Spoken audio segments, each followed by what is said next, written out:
Okay, so let's get into the recent crypto crash and have a look at some key levels and what we think might happen next from here.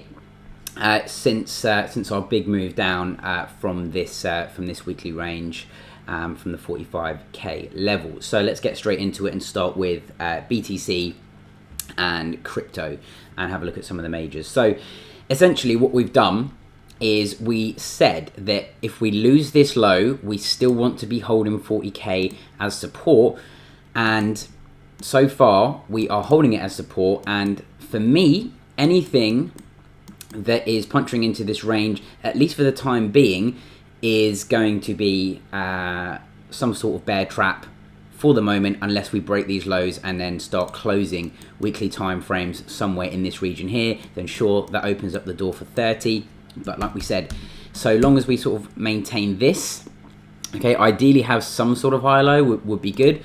Okay, we have to try to stay objective. So although things are looking really red and we are in a strong downtrend at the moment, I still think that the risk after this move is to the upside. Okay, you have to understand that, right? That the time to be selling is somewhere over here when you get these big green candles if you really wanted to be out of the market. But obviously emotions tell you that no, I'm gonna hold on to my positions and just try to ride it out and, you know, wait for that 100k, which never came, right? I mean, I'll be honest with you, is that I'd never expected this 69k, okay, to be the top, because typically when we break BTC tops, we end up going higher and further up. But you know, you're not selling here, right? Because you don't sell into weakness, right? You sell into strength and you buy into weakness. Okay, that's essentially how we want to look at it. So we're still holding this order block over here, and if we look at the way that the pattern is forming, we speculated about this earlier in the week that you know, we might be forming some sort of pattern that is similar to this, where we had this spike low over here, okay, and then we come up here and then we retest some of these lower regions. Maybe this is some, you know, like the retest down here, and maybe we grind higher. Sorry, we grind somewhere in this region over here, and then eventually we break out. And basically, when we break out from the main trend line, maybe that's when we make that next breakout move. Okay. We speculated as well that towards the end of January, we're looking for a resolution to this move, okay? Because typically, that's how long the corrections take if we want to be moving back to the upside, okay?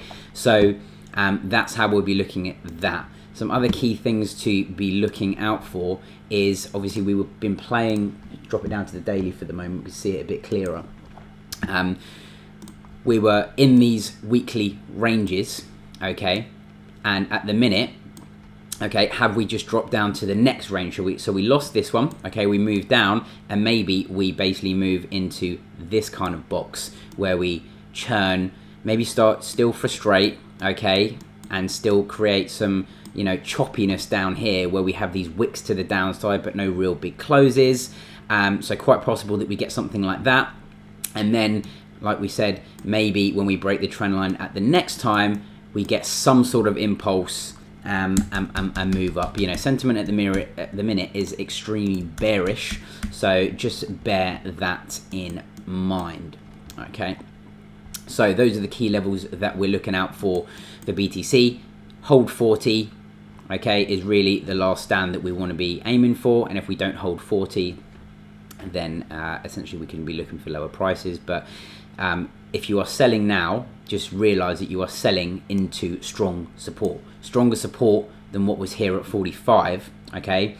So I do think that there still is a chance, even if we were to move lower into like the 30s or even lower than that, we move into some kind of bear market. I do think that the risk is to the upside, and you will get that opportunity soon if you really want to offload your bags, to get a move up and then maybe move back down. But like I said, so long as we're holding these lows, my bias is still that we trend up with time and we still have a strong 2022. So with that out the way and that in mind, the other thing that I wanted to draw attention to is because we've still got this low over here and BTC might be grinding down a little bit lower, because BTC might grind down another, 5 to 7% quite potentially. There are some key levels for some of the altcoins on the weekly that they can drop down a little bit further. So I wouldn't be personally too hastily getting into a lot of these altcoins, where if we look at, for example, Cardano, that magnet of like 95 cent a dollar, okay, is still another 20% away. That's the main weekly order block. So maybe we make another push down there and then we start to get some volume and start to move a little bit higher. Ethereum, I think once we lost the 36k, the $3,600 level, okay, which was this level over here. For me, the next level to be looking out for is somewhere around the 3,000, which we kind of almost made, but maybe we undercut this at some point. But somewhere between this weekly over here, okay, so maybe somewhere between that 2,700 to 3,000. And if we draw up our VPVR, we can see that we like to move from areas of low volume, because remember, where there is low volume, right? Let me just get rid of the POC on this. Get rid of that line. You know, we like to move from areas of low volume, chop around, and then basically find support on the next areas of low volume. So remember, areas of low volume is where people are doing no business, okay, and we don't have price lurking there. So we either get down there, find wicks and strong support and big bounces from those levels, or we fall apart and move down to the next level. So we can see the same kind of thing on BTC, right, where we had this area over here, okay, once we couldn't break through, which was that 52k area, this low volume node up here. We're now moving down to literally at the next low volume area, which again we said coincide is that 40k region. So when we get to 40k, essentially we either just get big wicks to the upside or to the downside, and we don't stay at those prices very long. So here we just got to move straight back down, smash back down. Here we got to move straight back down here, quick move to the upside. Here, like I said, when we don't get the support, we fall apart, we fall straight through. Here, didn't hang around there for very long, straight down, and then we use this, and you can see why that area is a key level of support. So hopefully you can see that, and you kind of get that through and into your mind when you're looking at these charts. So like I said, some of these alts I'm still looking for lower lows, and if we look at some of the price action that we got in last May when we had the big crash, and we look at some of the majors, like for example DOT, don't be surprised if the BTC dominance starts to grind up, because again we're still at support. We sort of lost this area here, but really this is a zone, right? And like I said, it would be my preference, although the market doesn't really give a shit what I think, right, that we hold this area and BTC starts to take a little bit more of the stronghold from here, and we make a move to the upside from here, okay, on the dominance chart. Sorry. And like I said, that what that might do to some of the alts is just look out for some potential lower lows, because in May, when we had a similar kind of move, we had like some of the majors. I'm just looking at DOT here. We had that was the May low, okay, and then we undercut it twice, okay. And we look at some of the other majors. We look at Matic, we got a low in May, and we got a lower low, yeah, that's essentially, like I said, the way that I'd be looking at some of the price action on here. And you know, AVAX, we got exactly the same here. We got low, we got low, we got slightly lower low. So just look out for potential undercuts, and maybe when you get that undercut, might be a good time to start either potentially switching your BTC to some alts if you get to key ranges, like we spoke about Link, or maybe potentially putting some fresh powder in if and when you can, right?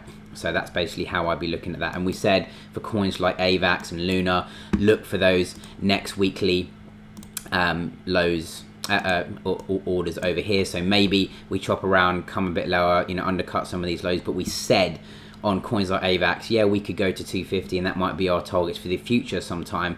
But what we're really looking at, this is not an area of value that we want to be adding. So we said at like 115, 110, this is not an area that we want to be adding, or I certainly personally wouldn't be adding to my bags. I like to buy on big declines and big pullbacks. And we spoke about Luna. I won't even go through that again.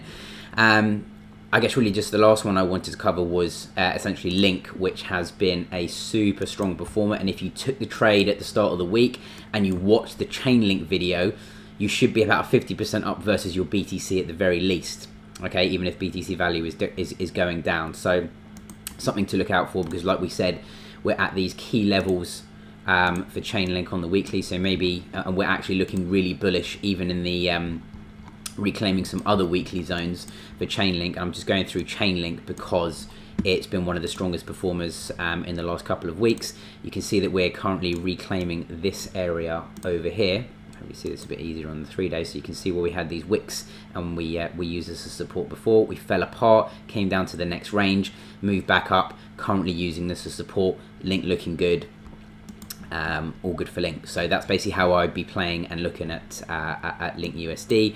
And if you bought at the BTC lows that we said at the start of the week, you should be up nearly 50% if you took the trade. So like we said, if you took that trade and you bought somewhere towards key support and Link Ethereum, we said as well, we're expecting some kind of reaction around here. We've definitely got that kind of reaction because versus ETH, we're up about 70% already. So like I said, the power of looking at a lot of these coins, not just through the lens of the US dollar, but looking in comparison to their other the other altcoin and BTC counterparts, gives you a really different lens and almost like is the next level where you should be looking at. So like I said, against Link, you were getting a 90% correction versus Ethereum, and we said next levels to be looking out for really is that somewhere around here at this block.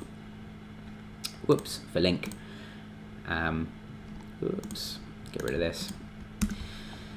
At the 0.13 level for ETH, and maybe another one somewhere up here at the 0.12 level if we can get up that far. So like I said, we don't necessarily need to retrace the whole lot, but even if we make some moves off these lows and we start to oscillate, okay, just looking at Link, then we're looking good. So yeah, Link looking very strong in a sea of red. If you like the video, please go ahead and give me a like down below. Let me know what your thoughts on the market are. Hopefully that gives you some extra perspective and information on how to navigate the markets. For someone like me who's been in the market for 5 years, this is, I wouldn't say necessarily baby volatility, but I've experienced far worse than this, and we've learned far more. And the power of holding majors like Bitcoin and stuff and not being 500% into altcoins where you get absolutely wrecked on down moves like these. So something to take into account. So I'll catch you in the next video. We'll do another update possibly at the end of the week to see where we're at and see if we can hold that 40,000, 42,000 level and start to get some buyers coming in on the Bitcoin, which we're expecting because we're at key support. So peace out until the next video. See you later.